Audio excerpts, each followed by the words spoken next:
लाले रंगा बेनिया वो लाले रंगा बेनिया, अरे माई के दिहाला सुहागे का बेनिया। लाले रंगा बेनिया वो लाले रंगा बेनिया, अरे माई के दिहाला सुहागे का बेनिया। अरे माई के दिहाला सुहागे का बेनिया।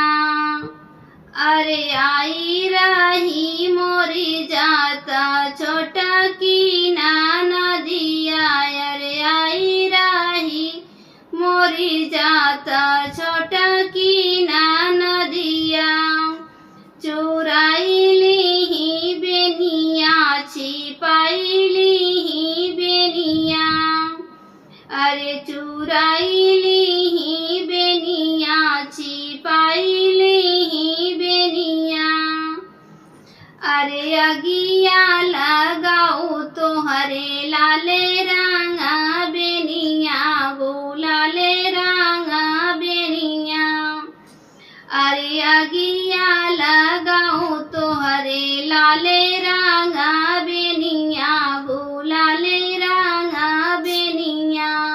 अरे हमारे बहिन के लगाऊ धाना चोरिया, अरे हमारे बहिन के लगाऊ धाना चोरिया।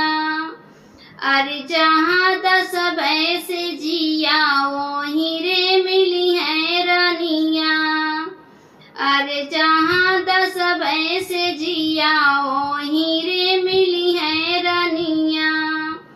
अरे नाही पैबै धाना अपने पीठी का बहिनिया, अरे नहीं पैबै धाना अपने पीठी के बहिनिया।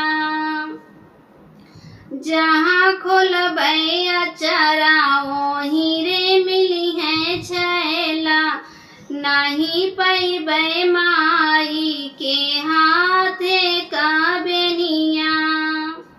लाले रंगा बेनिया वो लाले रंगा बेनिया, माई के दिहाला सुहागे का बेनिया। अरे माई के दिहाला सुहागे का बेनिया। मेरा सुहाग गीत अच्छा लगा हो तो प्लीज सब्सक्राइब करें, लाइक करें और कमेंट करके बताएं कैसा लगा।